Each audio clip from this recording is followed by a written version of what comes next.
So tonight, our guests are Bradley Williard and Hunter Flournoy, and they have a very that you can see them probably in the center of your screen. They have a very touching and colorful story of how, after many years, they arrived at Baba's doorstep.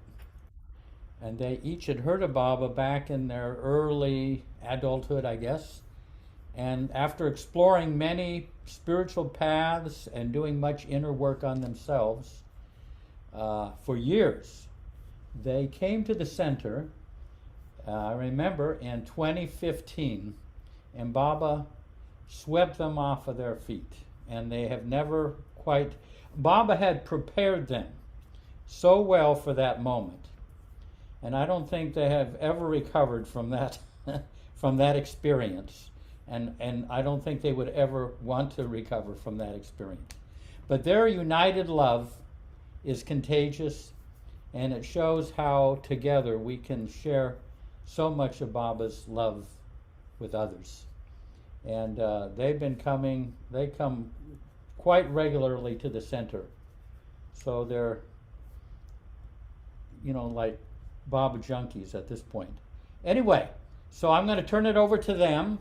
And I'm sure along the way they're open to any questions that people have to ask, and so we'll hear how Baba gathered them in his net. Okay. Can you hear us okay? Yeah. Yes, Yes. sounds good. Yes. Good. Great, great. So I think Hunter's gonna start. Okay. Yeah, Take so the stress Can off. you two move a little closer together? we will. You're Yeah. only just because you're Okay. just on the edge of the screen. Yeah, there they are. That better? Good. So, first off, I just want to say it's really beautiful to be with all of you here tonight. One of the things that Baba cultivates in us over time is we see his light shining through each other's eyes.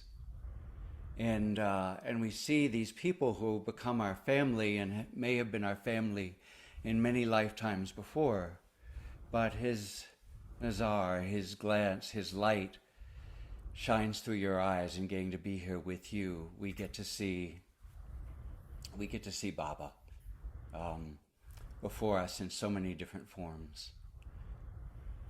So it's hard to say when a Baba story begins and in which lifetime, but we're going to confine it to this one. And we're going to talk a little bit about the ways Baba hunted us and prepared the soil of our lives to finally say yes to him much later when we finally met each other. So I'll just share a few of the things that led up to the moment we met and how Baba used our meeting to finally bring us fully into his arms. My parents always told the story that I was terrified of the dark when I was very small and couldn't stand to be alone, ever, especially in the darkness. But there was one night when I was about just somewhere in my first couple years where, and this would have been around the time that Baba dropped his body, that they couldn't find me anywhere. They looked all around the property, they looked all around the house. They couldn't imagine where I was as this little bitty kid, like, 1.5, 2.5 most years old. And they heard a sound coming from their upstairs bedroom, which was completely dark. And they heard me talking to someone in there. And they opened the door and saw me sitting there in the darkness and they asked me, "Who are you talking to?"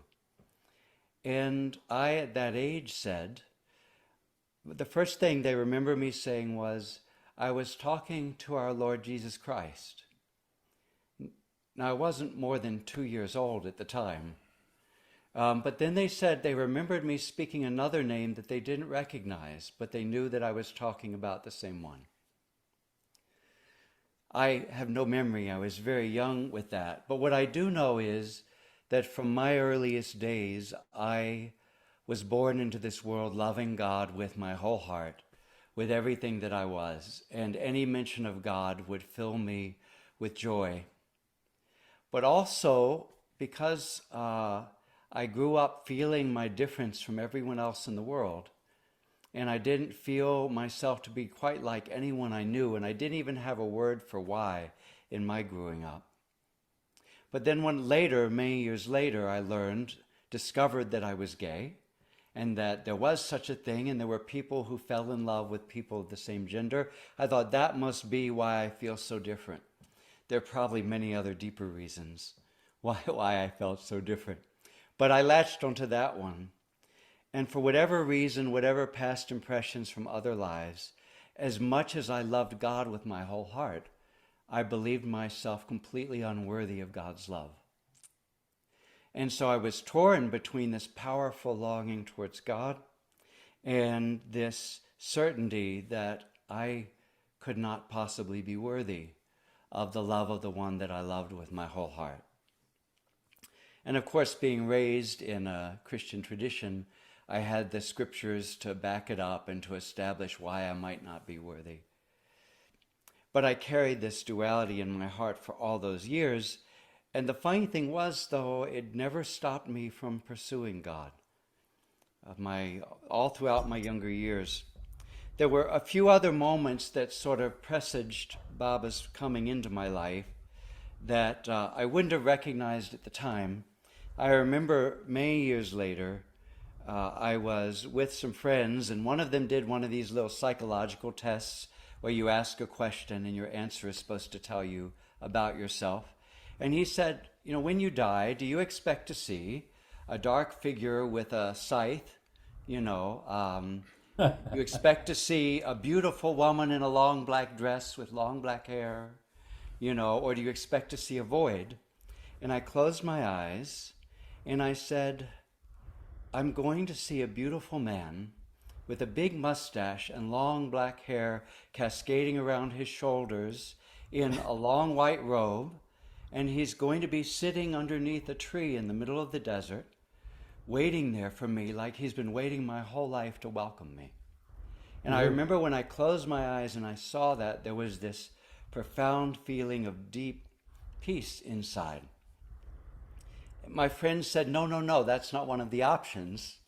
I said, that's the only one I have. Another little moment, this happened when I was 22, was my parents offered to fly me anywhere in the world that I wanted to go as a graduation present. And I somehow had found out, maybe from a book in the library, there was no internet hardly at that time. I said, I want to go to Srinagar. I want to go to Srinagar in India because the beloved is buried there. And they said, really, anywhere in the world, and you want to go to Srinagar in India? I said, yes, I want to go there because the beloved is buried there.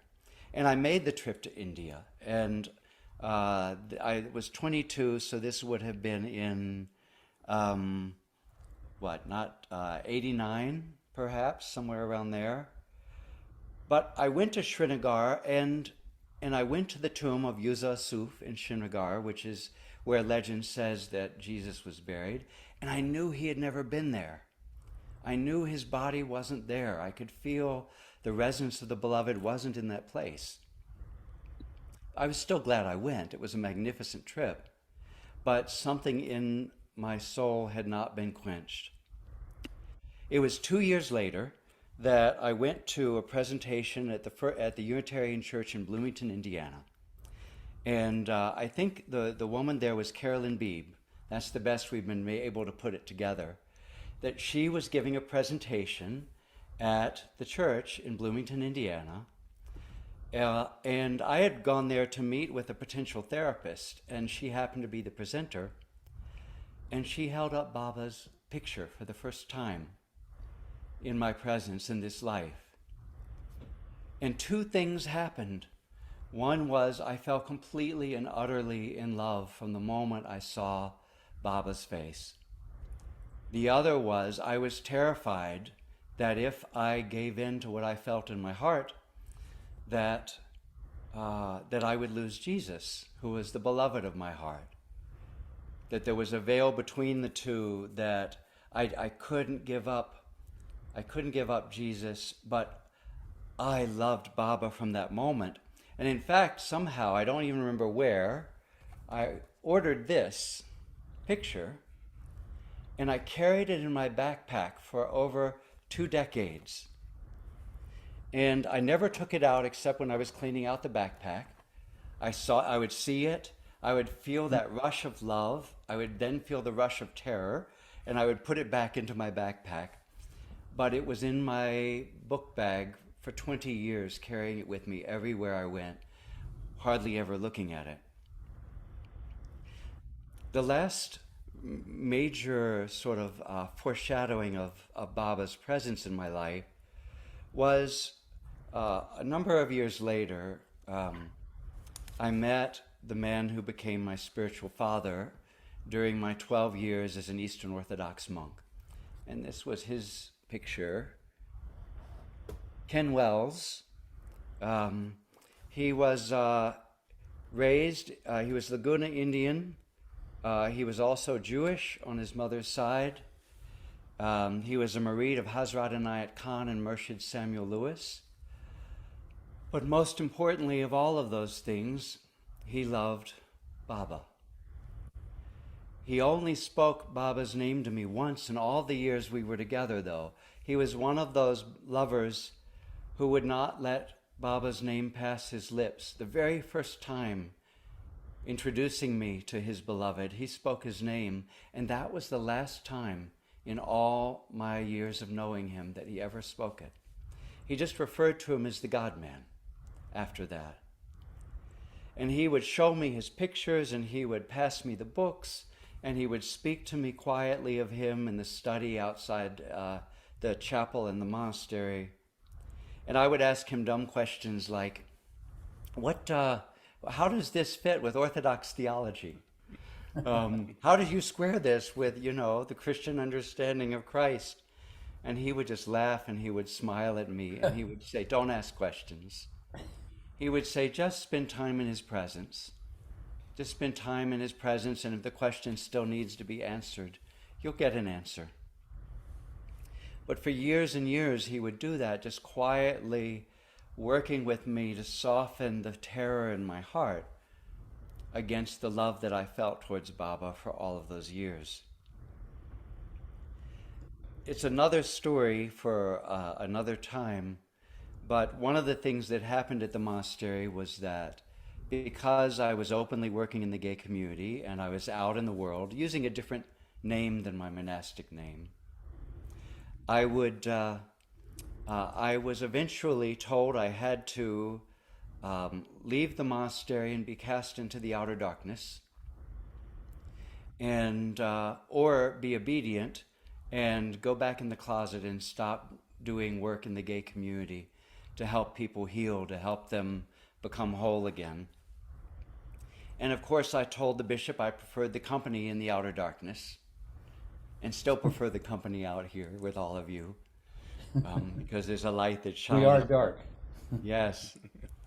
And my spiritual father, Father Elias, which we'll touch back on later, he valued his obedience above all else. And he had taken a vow of obedience. So for the next 8 years, he did not speak to me at all. When I left the monastery, he completely broke all contact. But he did say to me 3 times before the excommunication happened, before we either of us knew it was happening, he said, I hope one day you find a place where you don't have to fight just to be yourself, a place where you get to be loved fully by everyone around you exactly as you are. And so for 8 years, except for one tiny phone call I got through to him, it was complete silence. What I know now, and what I'll touch back on in a bit, is that 8 years allowed me to take him from between the beloved and I. I'll share one last thing before Brad tells his foreshadowing of Baba, which is the one time I got hold of Father Elias during the 8 years, I felt this sudden powerful urge, this voice inside that said, call now, call now. And I called and he picked up and he said, I love you. He said, and we are connected in him. We are connected in our beloved in a way that needs no conversation and that we don't need to see each other. We just need to turn to him. And in him, we'll find a connection that this world can never touch. And then he hung up. And that was 2 years in, and it was 6 years later that we reconnected. But in a way, that call, that little call, because I was having difficulty understanding, that call gave me 6 years to get the last person who stood between me and the beloved, from between me and the beloved. Until someone came along who stood not between me and the beloved, but at my side with the beloved. And that is my beautiful Bradley. Hunter, just before you go on, let me ask you, you said you felt this terror within. What was that terror about? Two things. One was that as much as I loved God, I could not believe, because of whatever impressions from other lives or this one, I couldn't believe myself worthy of being loved by God. When the first person I ever came out to, my best friend, how I came out was I said, do you think that God hates me because I'm gay? That was the central barrier. It's as much as I loved, as much as I spent my whole life hunting through all these different traditions and was with wonderful elders who worked very hard to get me to let God's love in, there was something inside that couldn't let it in. And the other barrier was that I clung to Jesus, and I loved Jesus passionately, but I also believed that if I ever wavered in my love for Jesus for a second, that I would perish in hellfire, that I would die without God and outside of God's love. And so the possibility of, even though the second I saw Baba's picture, it was this picture. The second I saw it, I fell hopelessly in love. I was also terrified that I would lose Jesus. Now, if I lost Jesus, I would be outside of the love of God. There were too many barriers, maybe too many past lives as monks and priests, and too many traditions that kept me from having the new box of oatmeal. Yeah, beautiful. Yeah.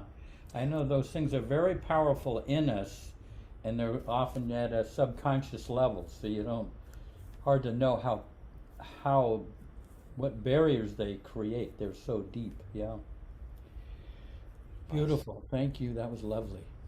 And look at, these guys have pictures of Baba all around, and then all the Baba's life there. They're totally obsessed. Anyway, go ahead. I don't know what you're talking about. Yeah, we don't want to start counting the Babas.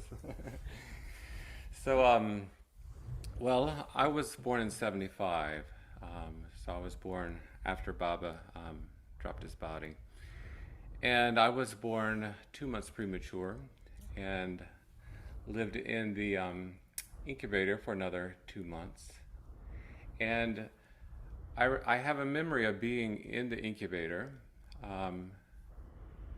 of just being light, and other babies in the NICU also being light, and we were sort of connecting in a grid of sort to hold the light for all the babies that were going through that process. And I could feel when a baby would leave and pass on, and the ones that we just sort of maintained holding that grid. And that is probably the earliest sense of God. And I grew up in a bit of a trauma, a lot of trauma around the house. And we had moved to a new house when I was 6, and we were Moravian, and the church was right down the road. So if anyone doesn't know about Moravians, it's part of the Christianity. And but I remember going to church and feeling that they were trying to put a separation, like that the preacher was the veil between me and God, and I didn't really feel that needed to be there, that there was an immediate connection and relationship. And I didn't understand why there had to be a person in between that relationship. And that was always part of my understanding and sort of pushback on Christianity growing up. But growing up in a house where I felt bullied a lot by my family, and growing up as a gay boy, very sensitive and very empathic, and not really knowing that I don't even think I knew at that point about gender. I mean, I don't even think I even put myself into a place of gender, to be honest. So there were parts of my consciousness that I felt didn't make sense with the family that I was born into. But it was the family that I had, and I love them. I love them very much. But when it came to experiencing God, it was in a very mystical way, I would say. It was very esoteric in its approach. I remember there was about 6 months when I was, I think it's 7 years old, and they call them night traumas. To me, they weren't night terrors because it started with the same dream. And I would fall asleep, and I would see this old lady with this crazy white hair walking towards me with a cane. And she would tap the cane on the sidewalk. And she would flip out a quarter. Actually, it was a penny. She'd flip out a penny, and I would pick up the penny and hand it to her. And I would disappear into this spider web. And I would fly around to the spider web, and in between if you know a spider web, you have the lines that move towards the center, and you have the web.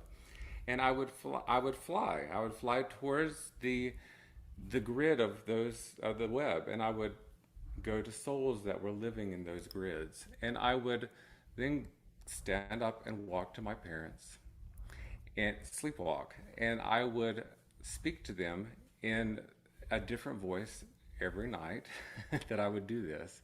And I would take on the facial gestures of that person. So my face would shift with that experience. You know, I think my parents were terrified, but for me, it felt like I was going home. It felt like I was disappearing into this place of peace, being able to fly into those and see friends that felt like we're on sort of a soul wheel. And then they would lay me back down to sleep, and they would shut my eyes, and I would wake up, and I wouldn't remember anything. But I would remember that lady. And it wasn't until I got to Baba Jan's tomb that I recognized who the lady was in that dream. So that was a very deep and personal experience of really feeling a world that did not really match this world. And as I went on in growing up, I, of course, being gay, I tend to gravitate towards the arts. For me, it was a place of safety. So I started studying at the North Carolina School of the Arts. And of course, that particular school we had dance, we had meditations, there were drag shows, there were everything that you could possibly want for a gay person in a university to really feel at home and a place where they could really be themselves. And I remember at 19 starting to meditate. I was brought into meditation class, and that's when I I remember specifically laying down with everybody else in the room and meditating and completely going numb from the neck down. Just vibrating, numb from the neck down. And I was like, well, is that normal? And so I went to the meditation teacher. I said, well, is this normal? And she said, well, I haven't heard of that, but well, just keep meditating and see how it goes.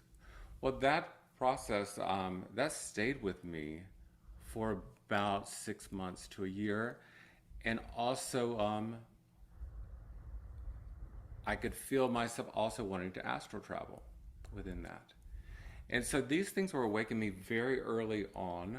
And as I reflect on it, it really, when I look at that 6 and 7-year-old boy, it makes sense to me at that point. I know, and my mother said, "Oh, you're messing with the devil. Don't do that. You're going to put yourself in a coma. Don't do that." And so I just turned it off. Well, at that time, I had started dating someone at Coastal Carolina. I had gone down to Myrtle Beach for a spring break and ended up dating a guy at Coastal Carolina. Well, his best friend, who was teaching there, she was Indian, and she came to my place in Winston-Salem at the North Carolina School of the Arts. They came for a weekend, and we stayed up all night talking about Meher Baba. All night. She said, I didn't, I think she was on fire with Meher Baba at that time, I remember. And I think we talked about the center. She showed me some of the materials. And then I forgot about Baba. It like just left the consciousness. I went back into the opera training, went on to grad school, went really into the material world and the stage, and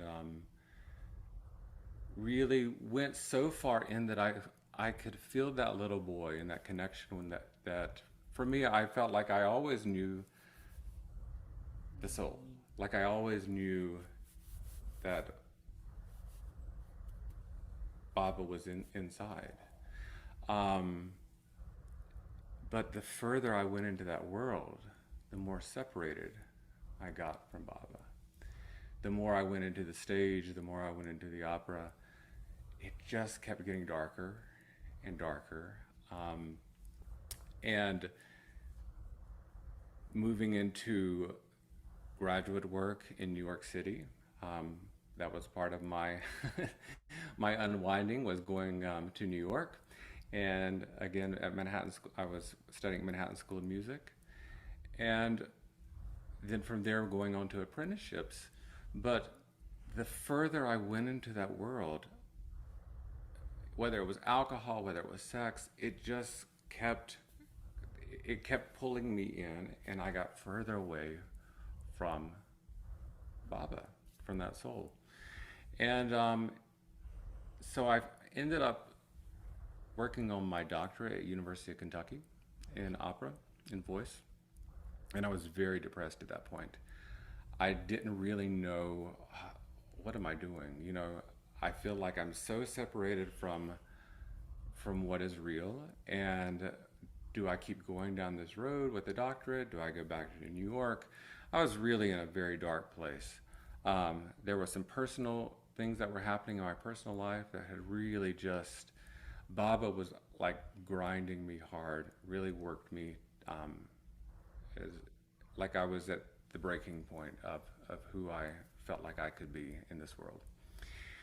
And I was driving back to Louisiana. I had been in Austria Graz for the summer singing, and I was traveling back to Louisiana where my ex was, to pick up my dog, because I had started my doctorate at Louisiana State University.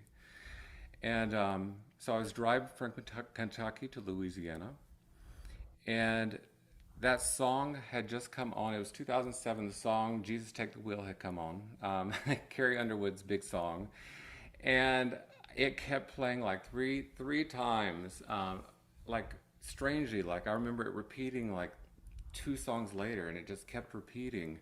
And I had rented a car. What, Yep. Bradley? What was the name of the song again? Jesus Take the Wheel. Okay. Jesus, take the wheel. So, and being a good Southern boy, I knew that. I knew that country music. So I had rented a car to drive from Kentucky to Louisiana because I didn't want to put the miles on my car.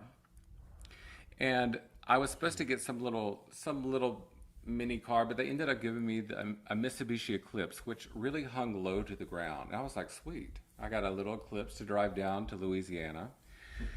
Well, as I was driving through Memphis, I was getting so sleepy, so sleepy. I had it on cruise control going 75, and I fell asleep at it was like 5:45, rush hour traffic, and I fell asleep in the car. And I woke up in the middle of the grass, heading towards oncoming traffic on the other side of the highway. And when I woke up, though, this is probably one of the most peaceful moments in my life to date. When I woke up, the mind had stopped, and all I could hear was a voice that was guiding me. And that voice said, don't touch the brakes. Do not move the wheel. Keep your hands on it, just easy, and let go. Let go. Just surrender. And then I heard, if you hit your brakes, you're going to spin out in the grass and you're going to flip. So I have on cruise control. And so there's nothing I could do but really surrender to where the car was going to go. So it was one of those medians that was like probably 100 yards, very wide medians. And it dipped down, and I dipped down, and they had sporadic concrete barriers. And I missed the concrete barrier by about 3 feet. And I'm heading towards oncoming traffic, and a tractor trailer is a half a mile in front with all the other cars. I just sort of noticed that all the cars on both sides had stopped. So there was a space for me to be able to get some traction on that pavement. And so this voice says, now when you get to the pavement, you have to tap your brakes. Tapping the brakes will allow you to slow down without crashing. So tap your brakes. So I tap the brakes, and then I'm getting right by the side median of the oncoming traffic. And I look down and it's 45 miles an hour. I then fishtail around and end up back in the median facing the sun. And I just remember stopping, and I put, I'm not Catholic, but in that moment I was very much Catholic. And I said, thank you, God. And there was, nothing had happened except that dramatic moment. And I put it in drive and drove out of the median and went down 2 exits, and then went to the gas station and pulled chunks of grass out of the front of that Mitsubishi. There were no scratches on the car, but there was a consciousness that was left. And that stayed from that moment on. And at that point, the depression completely lifted, and I knew there was a path. I knew that God was real. And I knew that what I was doing in my life was fine at that moment, but I had to find a deeper meaning. So I went back to Kentucky. I finished the coursework, which was difficult. I failed the first qualifying exam, and decided to leave the university. Went back to New York. Went to go work at the Juilliard School, and to sing a few operas here and there, and then found myself running out of money, being in the in the welfare line and trying to get food stamps. And I said, I think I have to go back to Kentucky. Like Bob was really, I had something else to grind down in New York. I had to unwind that. And went back to Kentucky and started to finish the doctorate, and then got to a certain point within that. I started looking at Buddhism. Said, well, maybe I need to go back into meditation. That everything from that 19-year-old sort of came back online. Really being drawn into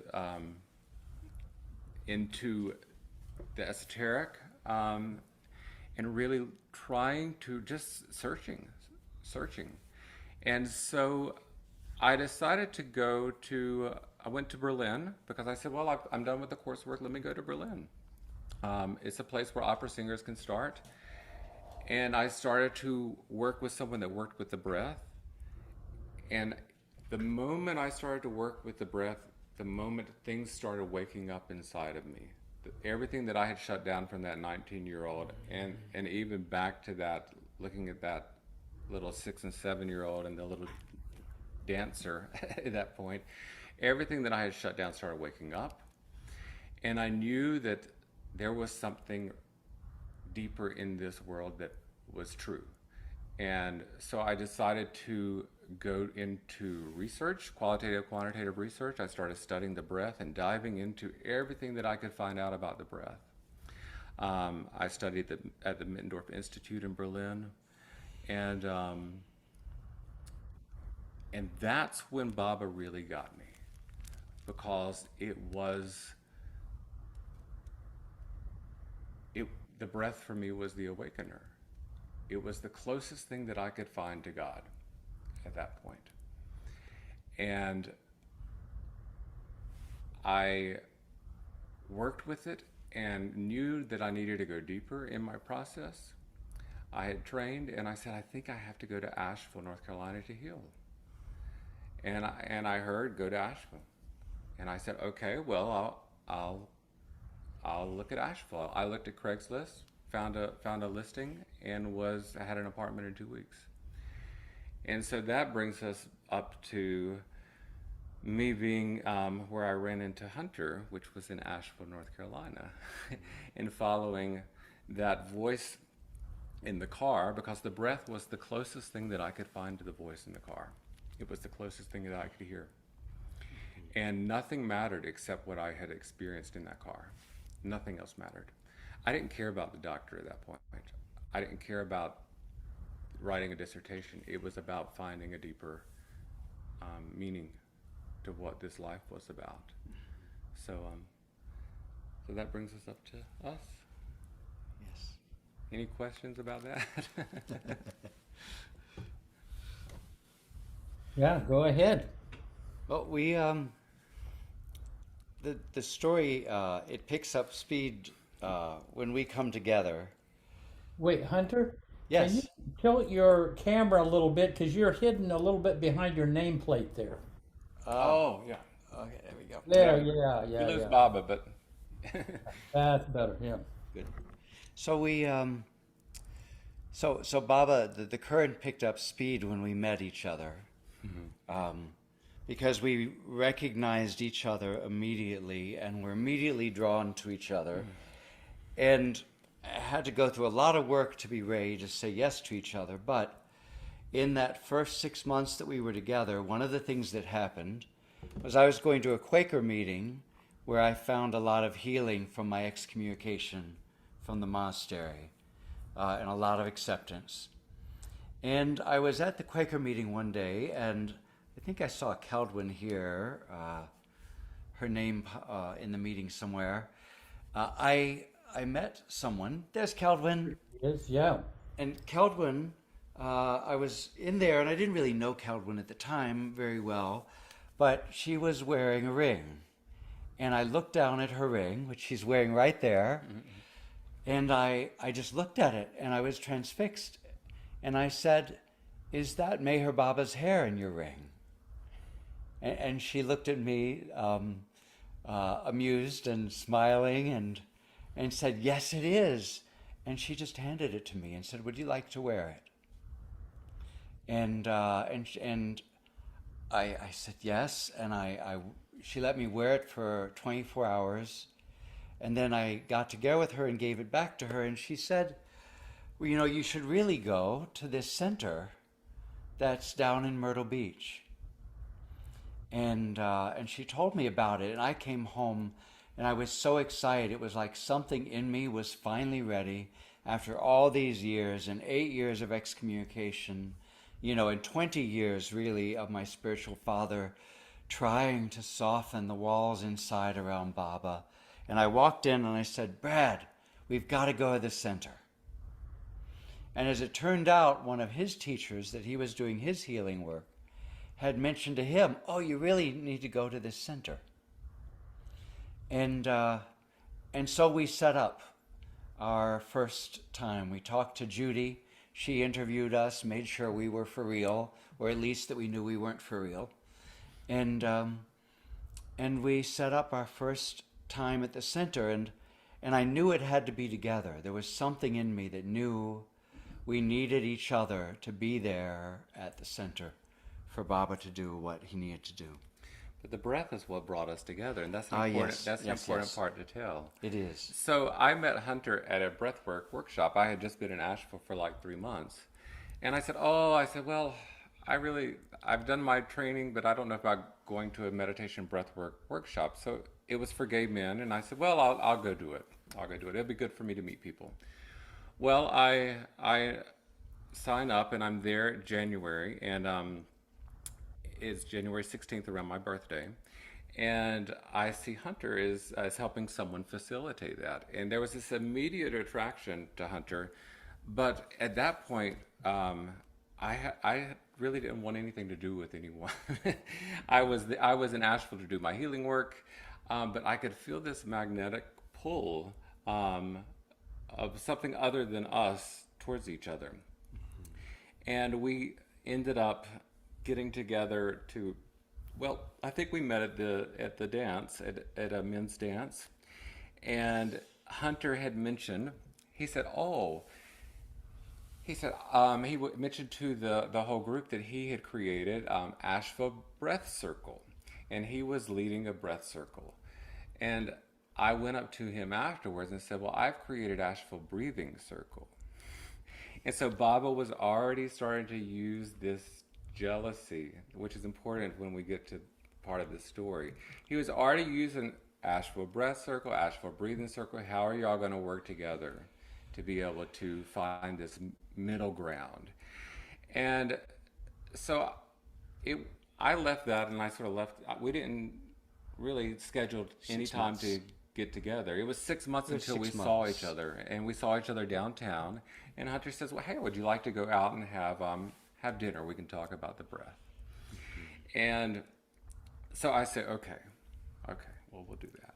You know, for me, it's like dating a singer. I would never date a singer. Like, the last thing I wanted to do was date another breath worker. So I was like, my ego was really being worked hard, even though I could feel this pull. And so it was date 2, which was actually, this is the anniversary of our first date. And that we recognized that something deeper was going on here. So at that point, I had been working with a shamanic practitioner and been doing that healing work. And I think it was probably 4 months, well, we moved in pretty much 3 months after that. And it was a month after moving in that you then saw Kedwin's ring. Mm-hmm. So Baba was working us actually fairly quickly in all of this process. And so Hunter comes home, he's like, oh, we have to go to the center. I'm like, well, I'm supposed to go to the center because I'm supposed to go write my dissertation there. Well, that jealousy kicks up again. And I call the center and schedule my writing retreat before Hunter can get there. And then I go back to the kitchen and Hunter says, oh, no. We have to go together. And I said, okay, we'll go together. And so we talked to Judy, and that was our first trip. So go ahead. And then, so 2 breath workers who move across the world, one from to Berlin. Asheville in the exact same month, working in the same general field of breath work. And and we call the center, and I walk into Baba's bedroom. And the moment I walk into Baba's bedroom, I fall down at the foot of the bed, and I feel the veil between Baba and Christ. I feel it just fall. It just collapsed and dissolved. And I realized the one I'd been terrified of embracing, as much as I loved him, was the one that I was terrified of letting go of all those years.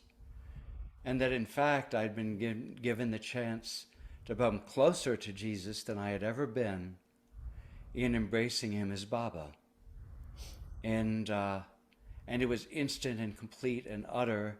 And it was also, for the first time since the excommunication, for the first time in my life, with all those decades of self-hatred, it was the first time I didn't just love God. I didn't just long for God. It was the first time I felt I let God's love in. It was like those veils crashed to the floor, and so did I. And it was complete and utter and final, at least final up till this point. May there be other curtains to crash. But as I fell to the floor, Bradley... Well, I was really, again, jealousy was like, why does he get to love Baba like this? I was so mad. Like, I was just like, I remember just walking around that weekend, I'm like, why am I so mad at him having this love? Like, why does he get to love Baba? I want to be able to love Baba. And so I'm sitting in the lagoon, I walk into the lagoon cabin, and which was very strange for me to walk in with this prayer. I felt this prayer rise up in my heart, and I put my head on the pillow, not really knowing who Baba was at that point.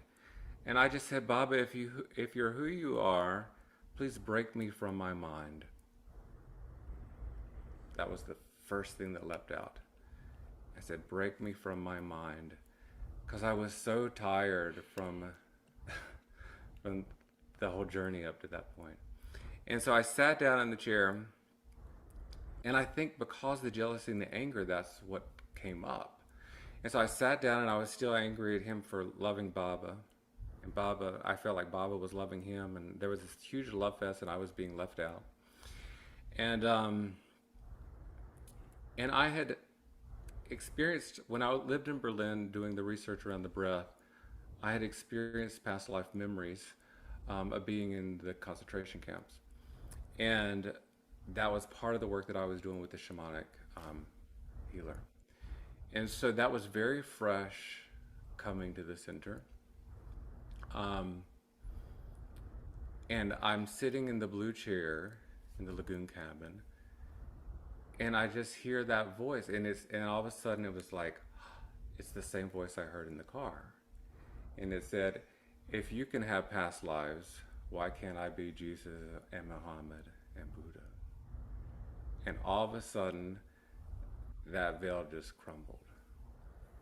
And I was just, I was feeling what Hunter was feeling. It just took Baba pulling it in for me to relate to it through my own perspective. It just dissolved. Although I still think the jealousy kept rising. It kept rising up, that whole thing. So I was really looking forward to the writing retreat that I had scheduled afterwards.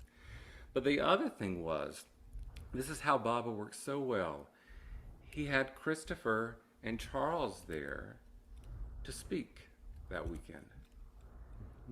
Like, how amazing is it that we got to see mirrors of ourselves? Because if we had not been able to see Christopher and Charles speak, I don't know. I mean, that's just Baba's divine. I mean, for me, it's mind-blowing. So there were these little things that Baba kept doing to show us that, come on, guys, come on. Do you want to speak to that?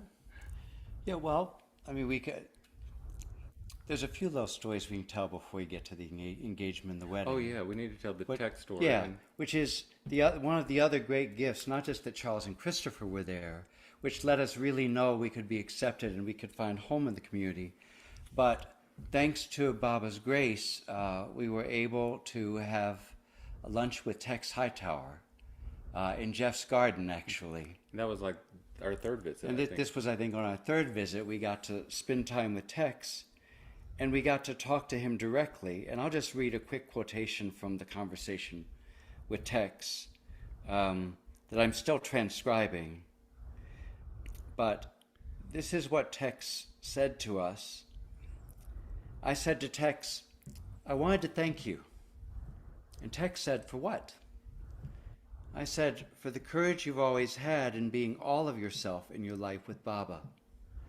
It gives the rest of us the courage to be who we really are with Baba." And Tex said, "I always felt I was most myself when I was with Baba. That's what Baba wanted. He wants us to be ourselves completely. That was the wonderful thing about Baba.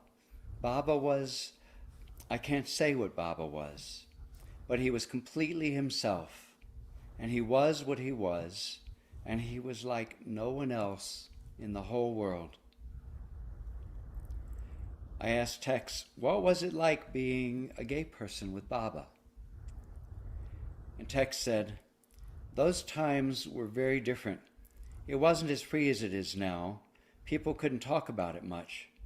There were many of us with Baba.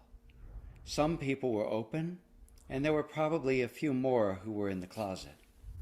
But it didn't make a difference. Baba welcomed us.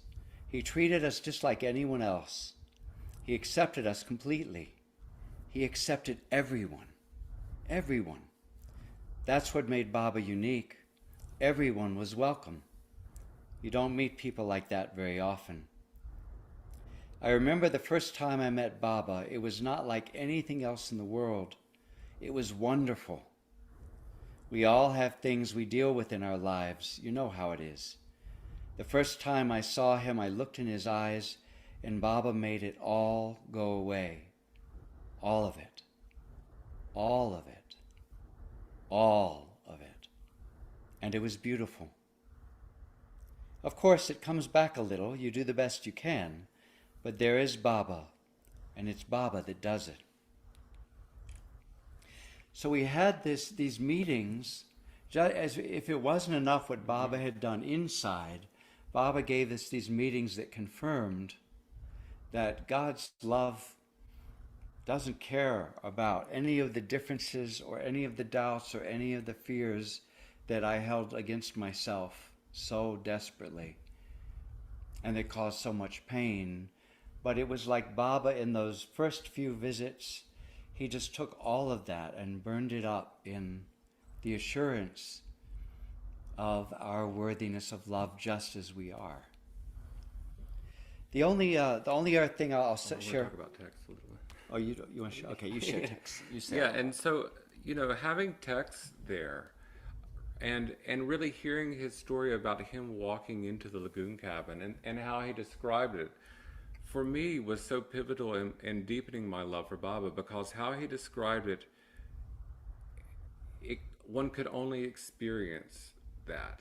And he described it from that experience of a dancer, of how it felt in his body and how that moment went through his body. And because there was like a transmission that I felt in that moment, I just walked away. And if there was any doubt at that point, it was completely dissolved. It was completely dissolved by Tex. That was his gift. Mm-hmm. So, yeah. To both of us. Yeah. To both of us. Well, I know time is not to go too long in things, but a couple details that feel really important. One was, eventually I was reunited with my spiritual father, and he was so glad I came to Baba. But I remember when he died, we were down in Florida, and the day after my spiritual father died, I told Brad we have to go to the center. And we rushed to the center, And it was actually when all the flooding was happening, and there was no way in except one little road through Conway that was still open. And we got in, and I fell at the bed a second time. And I looked up at the picture of Baba behind the bed.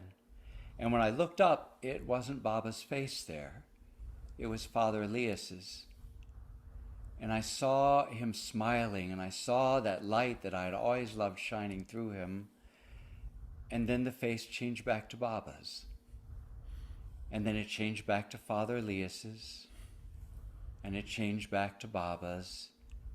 And I saw that what I loved, what I had always loved in my spiritual father, what always shone through him, was Baba. Until finally there was nothing left but Baba's face. And I realized that I had been placed completely in Baba's hands. Well, the last little bit, which is a good bit to tell, and because it'd be good to allow time if you all have any questions, was we had, we were together for 3 years with Baba and loving each other completely, and we realized it was an arranged marriage pretty early on, or arranged partnership. But I really wanted Bradley to ask me to marry him. I really wanted him to. And he didn't. I was traumatized from writing that dissertation. He was traumatized by the doctorate. And it got to the point where my longing for marrying Bradley was so great. There was one day on my 50th birthday, I was on one side of Baba's bed up by the pillows. 2018, no. 17. And I said, Baba, I'm so tired of longing for this man to ask me to marry him. He said, I don't want to live one more day with this longing unfulfilled in my heart. I don't want to go one more day with this longing unfulfilled in my heart. So if it's not going to be fulfilled, Baba, just take this longing out of my heart today. Please, it just hurts too much. What I didn't know was... I was on the other side of the bed with our engagement rings bought at the Sherry Yard, the Baba. Everybody has little Baba. So I was on the other side of the bed, rubbing it on underneath the pillow, rubbing it under, just wherever I could put it on the bed. I had his engagement ring, putting it on the bed, and I was asking Baba to really to bless what was getting ready to happen, what I was going to say to Hunter. And so I walk out, and I'm standing by the lake, right? You're staying by the lake. Yep. And I walk out, and keep in mind my prayer to Baba had been, Baba, I don't want to go one more day with this longing in my heart. And I walk out, and Bradley says... I said, Hunter, I don't want you to go one more day without knowing that I want to spend the rest of my life with you. Will you marry me? The exact words that I had been praying to Baba in the silence of my heart, he used. I think I said, I don't want you to go one more day in your 50th year. One more day.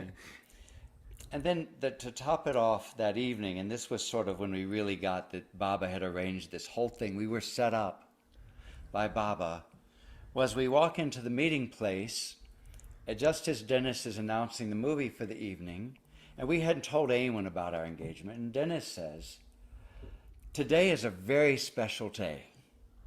Today is the day that Baba's favorite nephews got engaged. And we look at each other and went, we didn't tell anybody. What? And it turned out 3 months before he had picked this movie for this day, it was the movie that shows Rustam and Sorab with their brides-to-be on the day of their engagement. And the movie shows them. But to walk in and have Dennis say that, we were like, we've been set up this whole thing, this whole time. All these years we were set up to come together at this moment. And we realized that our whole journeys up until that point, I could say, I wish I'd come to Baba when I was 24, when I first heard about him.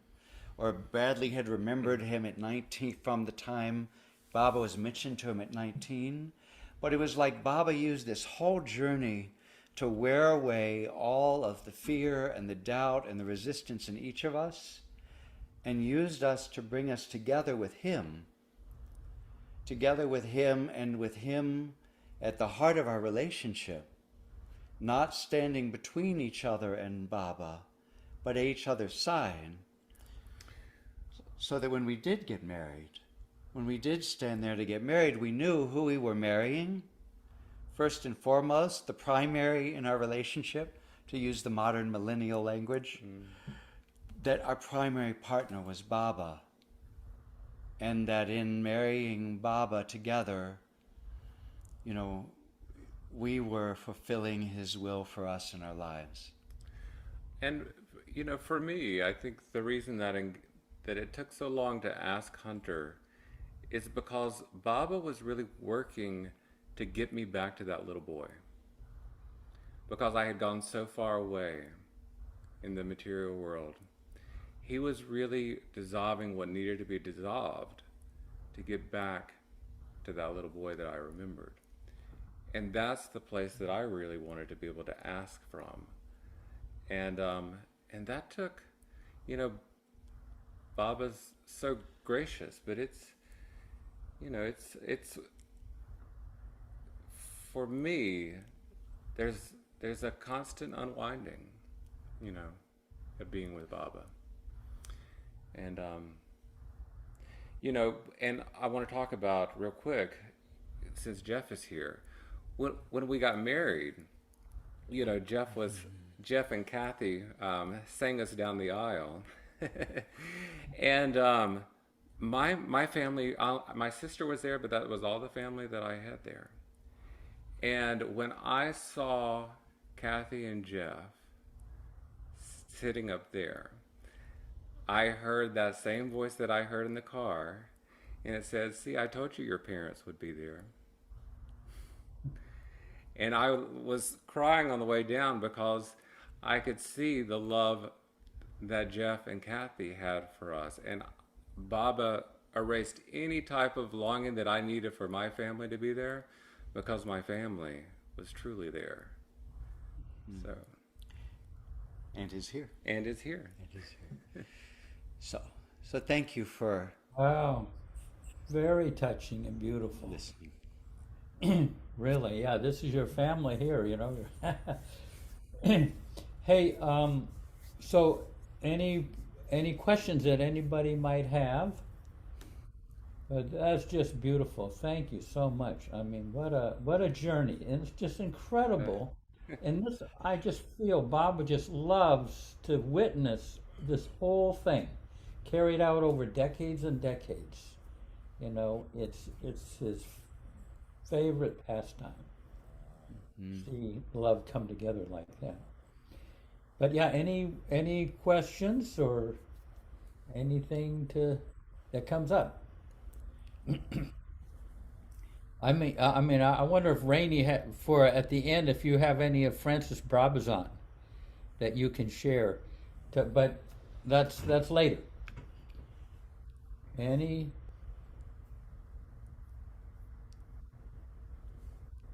Don't be shy. Ask whatever you want to ask. No, and when they come to the center, I usually come to the cabin they're at. I have some chai or coffee or whatever, and just we go so deeply into talking about the inner life with Baba, and we kind of compare notes, and they are deep into the whole thing, and it's something very special. Yeah, if you get around these two, you're gonna wind up talking about Baba in some form or another. Okay, Jeff, we have questions. Yeah. Yeah. Bradley and Hunter, it's Marta in Hi, California. Marta. Hi, guys. Hi. So I have a question for each of you. First of all, I'm curious, Hunter, why did they excommunicate you? Because you were gay? Yes. Yeah. Well, Oh, do you realize that the church has priests now that are doing horrible things, and so that's why you were excommunicated? They don't excommunicate anybody anymore. oh yes, they do. They do? And this was Eastern Orthodox, but it Oh, wasn't that oh. it wasn't that I was gay. It was that I dared to be open, and I dared to be working in the gay community to help people heal the same rift in their souls that religious abuse had created in mine, and it was my openness. But really, the real reason for the excommunication was that Father Elias was everything to me, at the heart of all my spiritual progress and work and depth, and he needed to get out of the way. He needed to hand me to Baba. Hmm.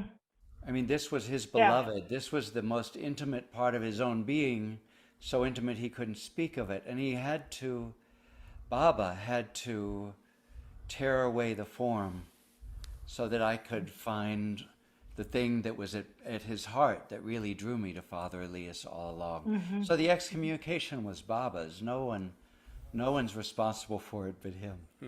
Yeah, I know that, of course, but I just couldn't understand if it was because of that. It seems so archaic. And Yes. Bradley, I wanted to ask you, tongue in cheek, are you still jealous of your husband? No, Baba has done very good at that.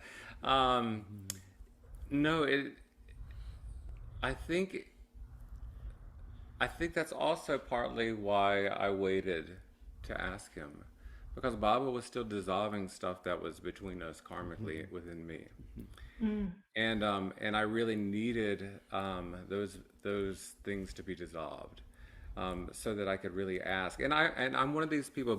I hear my Baba give me a message to do something, and then I kick and scream for a year before I really do it. So I need like a little kick and screaming party before I surrender to it. So Thank you, guys. So great, great Great story. question. Thank you. The other brief thing is, and it reminds me of something Arnavaz said. When we came together, I said, "Oh, I'm one of Baba. I just love Baba." And he said, "Oh, I'm going to be one of Baba's workers." When the pandemic came, I spent 10 hours a day in service to other people, and he spent 10 hours a day at Baba's feet. that's true. So the lover became the worker, and the worker became the lover. Baba, Yes.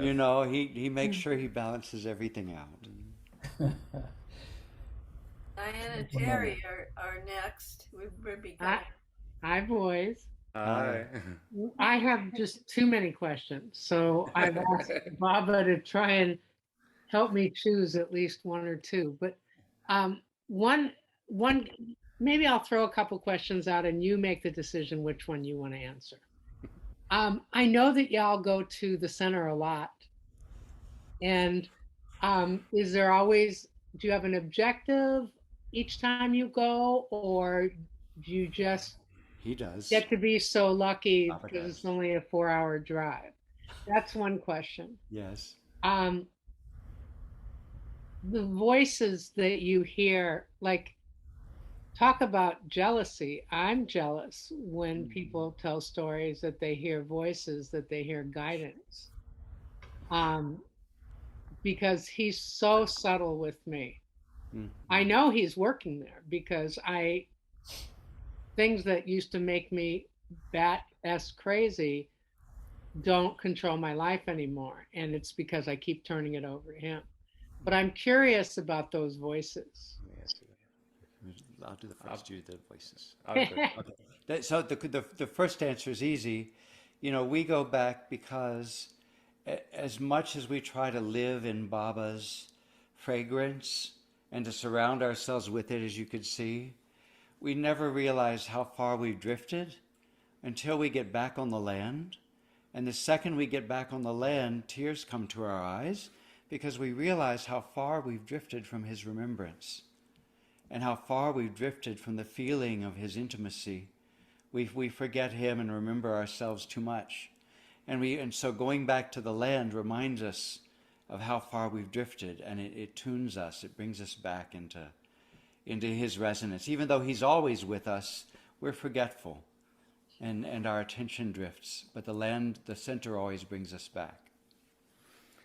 And as far as the voices, you know, because Hunter and I've talked about that. Because Hunter hears differently than, or Hunter feels Baba differently than I do, and as I was speaking with someone that I respect very well on the path, and he said it sounds like you needed the beloved to really hit you over the head, Brad.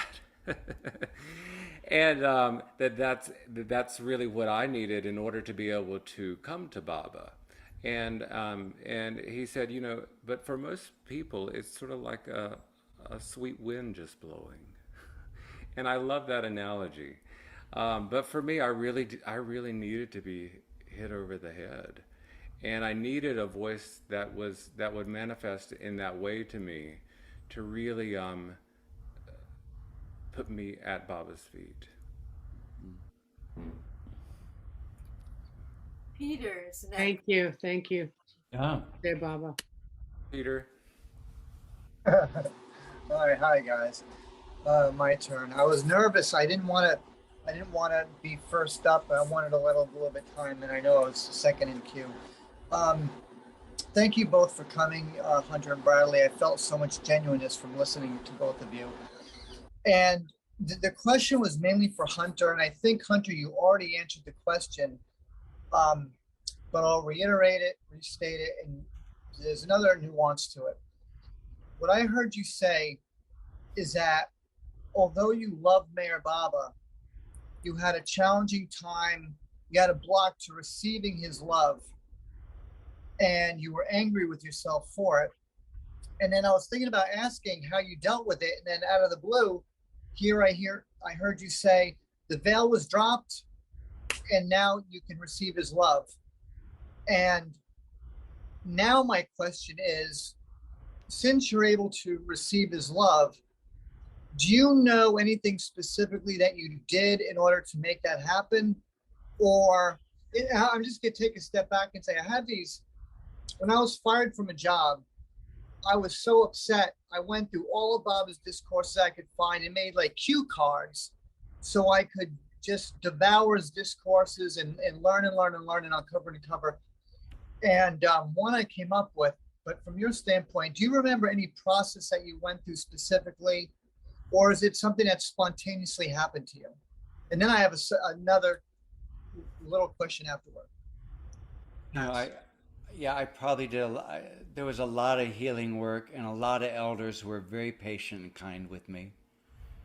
But the main thing was, this is just my experience, is that love is never lost, and all those people who loved me so long before I could ever let it in, that tidal wave of love, which was all Baba's love, was just hanging out in the waiting room.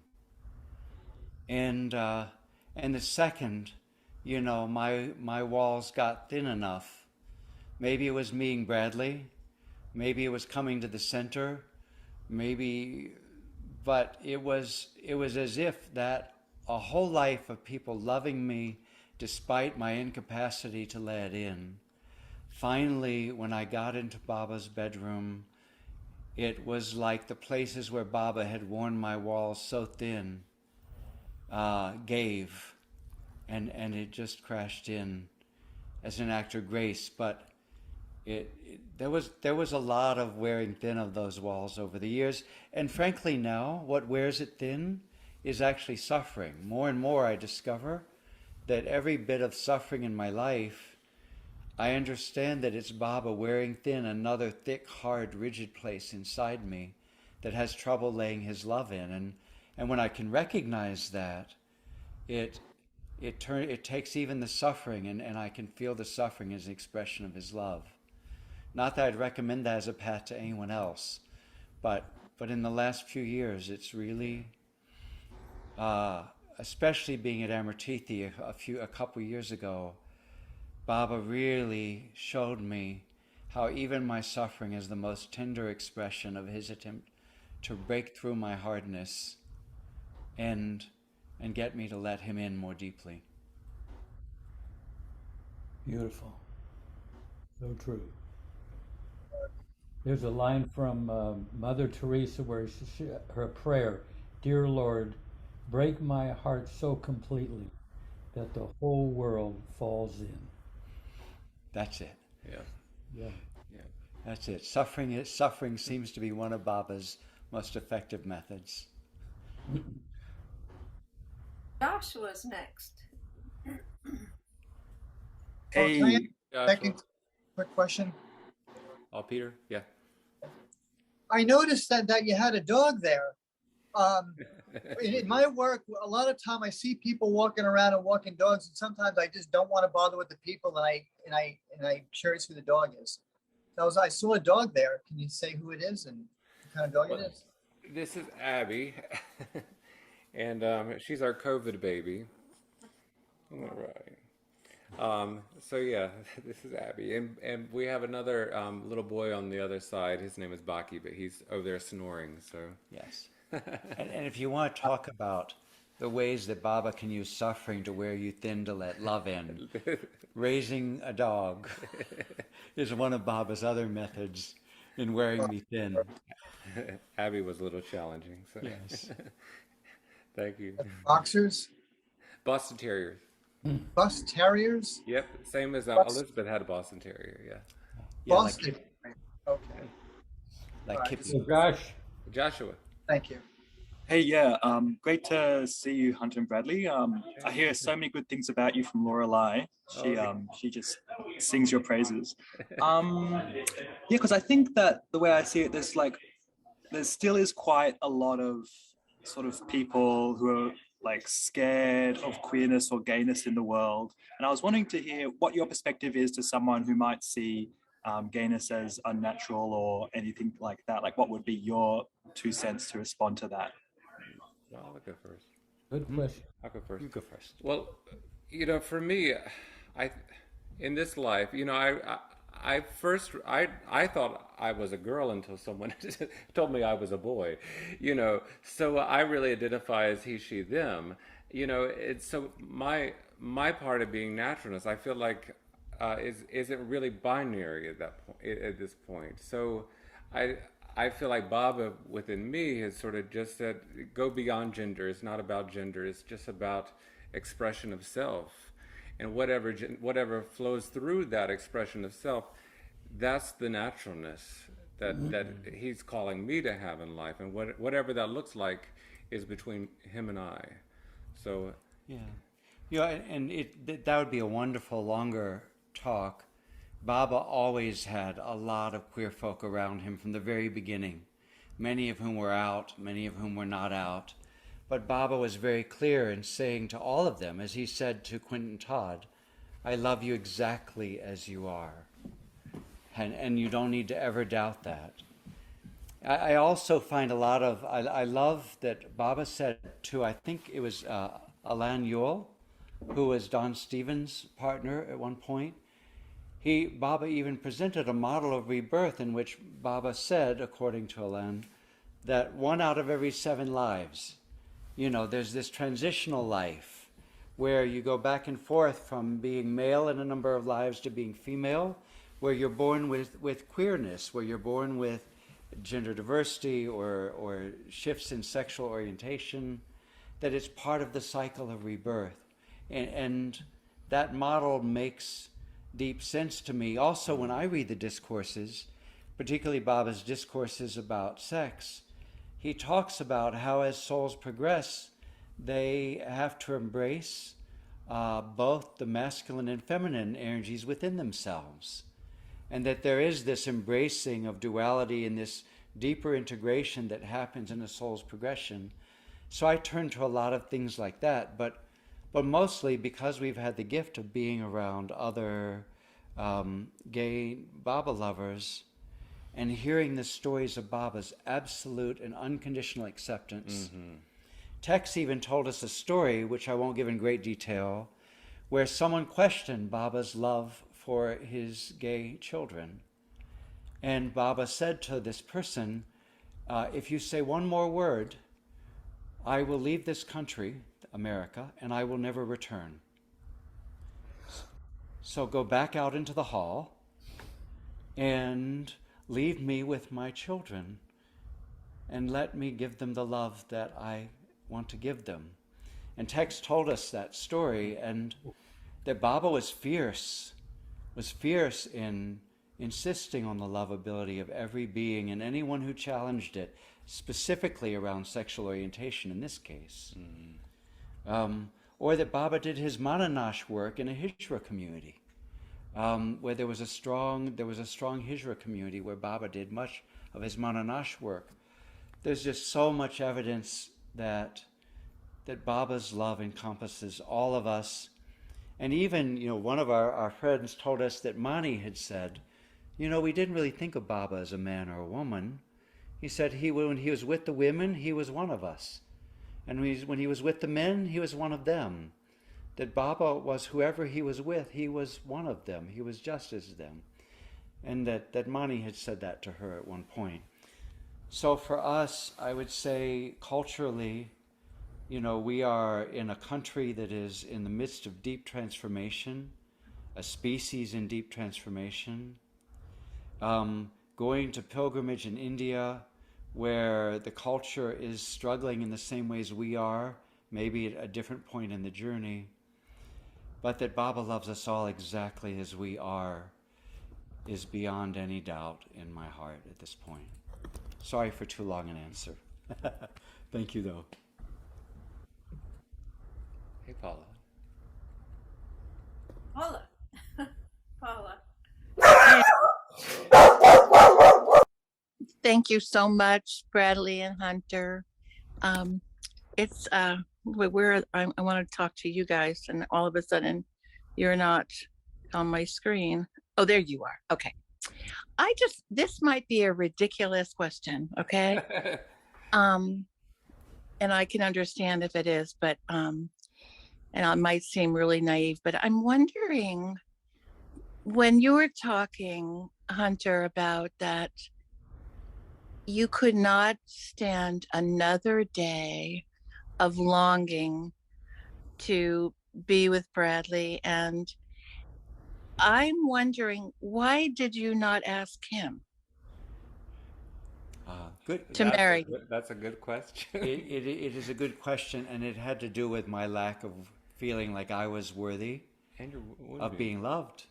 And my wounding, I didn't believe I was worthy of being loved. And so that same wound, was keeping me from asking him and needing him to be the one to ask me. I hear you. And Baba brought that to the penultimate of that wound. Yeah, so Baba worked that wound with this one.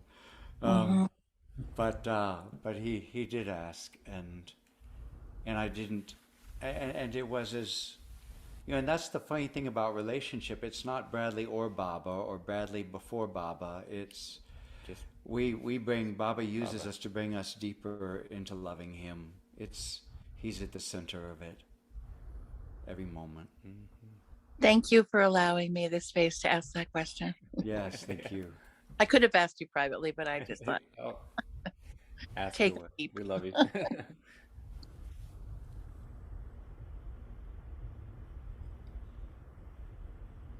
Go ahead, Emmy. Emmy is next. Yeah. I'm glad you asked that, Paula, because I was wondering this earlier and I forgot I was wondering that. But I'm just so touched by this experience today. And yeah, I can honestly say that I feel probably the most connected to Meher Baba maybe ever than I ever have in listening to your story. So thank you. And my question was about the breath work in your relationship.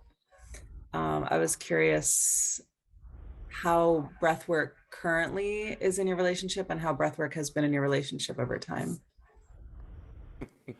Well, that's a whole other evening. Well, if Baba wanted to rub us like this some more, we would start a practice together. But that's not, right now we have two very separate practices. I work predominantly focused on the voice, and that's my goal in it is the breath opening to the voice, and what is the quality of the voice matching the quality of the breath, and how they intertwine and play back and forth with each other. And you work with it more. I'm a trauma therapist, Yeah. and so I work with it with that. But I would say that the breath, just in brief, the breath is the most intimate physical experience of Baba's love in my life. That every breath brings me back to him. Every breath brings me back to remembrance, and which is a good thing because I'd forget a lot. But the breath, Baba uses the breath that way. Beautiful, yeah. Yeah, Eric used to say one of the ways is saying Baba's name, Ba, Ba, Ba, with the in-breath and the out-breath, so that your breath reminds you to remember Baba. It's a beautiful thing. It is. Yeah. And at some point, the breath reveals itself as Baba saying his name in us. Exactly. It's not even adding his name on top of it. It's the breath is him saying his name in us. And We're for the fellows. Yes. For me in my journey with the breath, I think where I found that presence of God before getting to Bob, it's sort of what I did the space that I did all my healing work in was after I had let the breath go. Allowing the breath to come and allowing the breath to go. And there's this space after the breath is out of the body before anything's coming in there was a silence there. And I would always pause after the breath left, and I would just wait in that silence until it came back in. And I think that's really what for me, the breath saved my life, because I was spiraling in such a dark place. That is that silence after the breath is gone out of the body that really, I could feel the presence of God in that. Mm-hmm. Excellent. Beautiful. I think it's me. I have just briefly one question, and you mentioned briefly the word hijra, and I think I know what it means, but I thought if you could just elaborate about the hijra community. Yes. It is the third gender community within Hindu culture, who have a very prescribed sacred role, but often are often treated as untouchables within the vestigial caste system. And so there's this both being reviled and being cherished in a sacred role. It's a hard place. It's a very hard place within the culture. And Baba doing the Mananash work there, it's just like Baba staying across from the Stonewall Inn in New York City, from the place where the Stonewall Inn was going to be. There are all these little historical moments where Baba's sheer presence, perhaps seeded, I would like to think, seeded the possibility of liberation and the embrace of all two-spirited walks between queer, transgender children of God. Yeah. That Baba intervened in history in those little ways. But that's just my passionate dream. I also just wanted to say your story is so romantic. Oh my goodness. It's just wonderful. So thank you for that. Thank Baba. We do. Jai Baba. Jai Baba. We both love suffering. Go for it. Don't we? Go for it, Marion. Hello, my name's Marion. I in New York City, and I felt some of my selfishness by thinking up a question because I want to say how much I love you and appreciate your being there tonight. It's beyond my finding words for. And so the question I have is, because I've done a lot of breath work, I'm a core energetic trained and in energy work and all, is because I tried to be so good in my life, and Baba talks about it, and so do other teachers. There's two sides of the coin, happiness and unhappiness, pain and pleasure. And if you're remaining more on one side, you got to go the other side. So I was always very submissive, and I've had to go to the other side of being kind of aggressive and mean, but not mean to people. And so my question is, when you mention sometimes when you go to the center, you get filled with that light and life and love of Baba. And sometimes in your daily life, you kind of fall off a little bit. Do you have some specific tools? I know you have breath. Like I have a complaint session with Baba every day. So I give him all my complaints.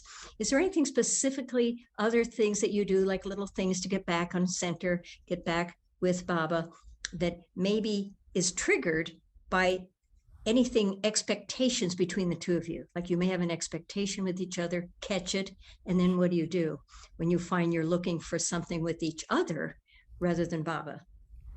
Does that make sense? Yeah, oh, absolutely. I tend to, like, even this evening, we were rushing around here, and I could feel myself getting a little tense around Hunter, and I just went to Baba's name. I said, "Oh, Baba, Baba, Baba," and probably rolled my eyes like that too. And but another big piece for me, besides just the remembrance of Baba and the prayers, for during the pandemic, I really did spend like 2 years at Baba's feet. I quit my job and just literally stayed at Baba's feet. But it's YouTube. YouTube has so much good Baba stuff, and we put on Baba music all the time. So we have YouTube playing nonstop with Baba music, and there's something about that just keeps and everywhere you look in our house, there's Baba, but it just keeps it keeps me back in. And I'm going to plug up the computer while you answer that. Oh yeah, because our batteries run low. My biggest answer would be that because Baba there have been so many moments when Baba has brought my attention to my own absolute hard-heartedness towards myself, towards Bradley, which almost always shows up as a tension and a tightness and a rigidity in my body and in my breath and in how I'm relating to others, that even the recognition of that tension becomes the Dharma bell, becomes the thing that calls me back. So that every time there's a hard-heartedness, I feel it. It feels like this veil that's thrown over the intimacy of Baba's presence. And I pray to Baba to help me to soften that rigidity and hardness and come back into the immediacy of his presence. But my hard-heartedness has become my greatest, Baba's greatest servant, because it keeps calling me back to him. Excellent. Thank you. Thank you. Yeah. Great. Oni. We'll have one last question, and then, because it's getting late for those on the East Coast who actually go to work. I mean, they might get fired tomorrow. All right. Hi, I'm Tony. Hey, Tony. Hi. This has been one of those heart overflows evenings, and I appreciate it so much. Thank you. I have nothing really to say or to ask, just to say how much I enjoyed it and to meet you both. Jai Baba. Jai Baba. Jai Baba. Tony, I think you said it for all of us. Beautifully said. Hey, so before we go on, I'm going to ask Rainey if she can read. She knows Francis Brabazon so well, and so if we could have her read something from Francis, and then we'll have a few moments of silence. And really, thank you so much. You really shared beautifully. So interestingly, I oracled a page. It came up to 125, but then secondarily I picked up the wrong book, and it came to page 103 in the other book. So I'm going to daringly construct them together for these two wonderful souls and friends of mine from Asheville, Hunter and Bradley.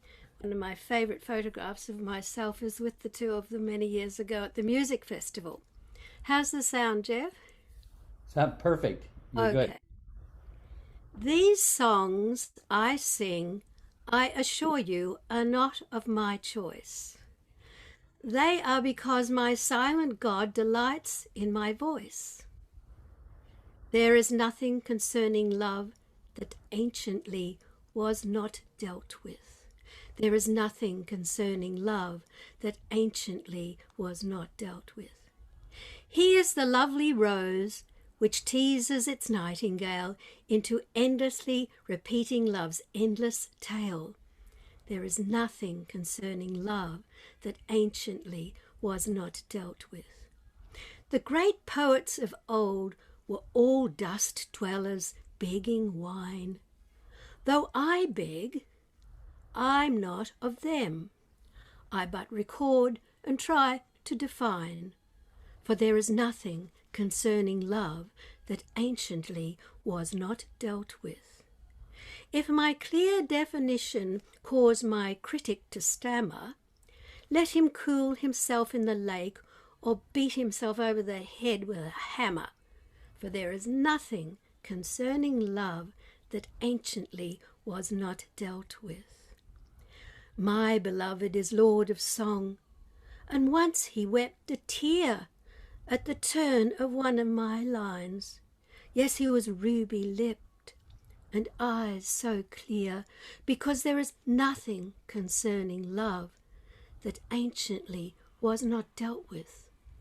You see, there is nothing concerning love that anciently was not dealt with. Oh, isn't he splendid?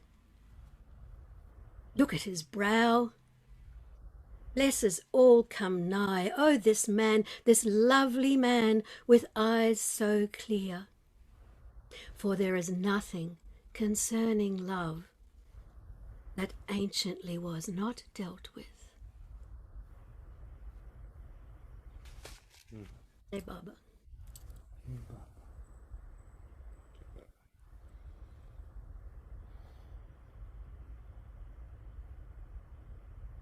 Granny, that was so beautiful. Hey, Baba.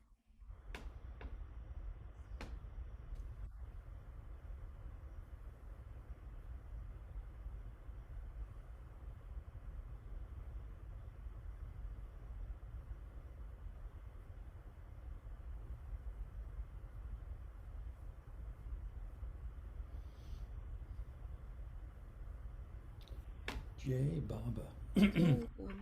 Wow. Thank you so much. Boy, you shared right from the depths of you. Yeah. Magnifique, magnifique. Jai Baba. I'm so glad this is all recorded so many people can, in the future, can see and share and see. Yeah.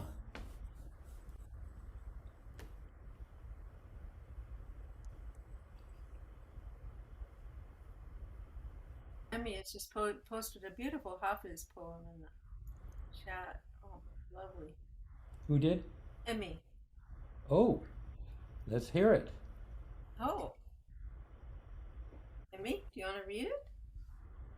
Sure. Somebody read this at my wedding to Anthony. Mm-hmm.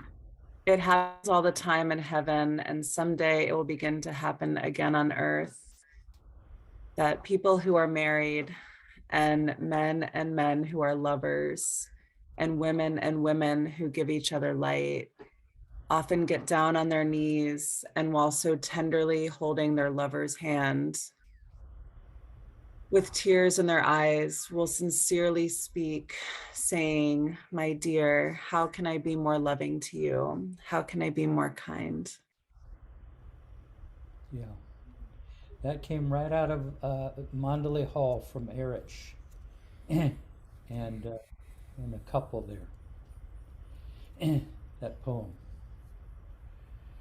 Oh, yeah. Wow. Hunter, do you have that one poem that you read last time you were down? This was about effacement. Oh, yes. If you got it just like handy. This Yeah, is I think rare. This is a magnificent poem here. so. This is a poem that was written by Thomas Keating as one of his last writings um, in the last very challenging days of his own life, where even his relationship to the beyond God melted into his relationship with the beyond beyond. My heart is solitary now. It finds no companionship anywhere and no wish to find any. My sole desire is you, and you are always absent. Can one love absence so intensely that even your presence seems like an intrusion? I move around in aimless circles. Rituals and sacred symbols, once treasured sources of relating to you, are meaningless to me now. They communicate nothing of you, who are everything to me, but for whom and from whom I feel no love, no hope of fulfillment. I am as one turned inside out, and there is nothing there, not you, not me. If this is union, there is neither two in one nor one without another. I long to relate to everyone, yet lack the capacity to relate to anyone. There is only your boundless presence that treats me like a thing without a heart, except perhaps a broken heart, for the God I thought I knew no longer exists.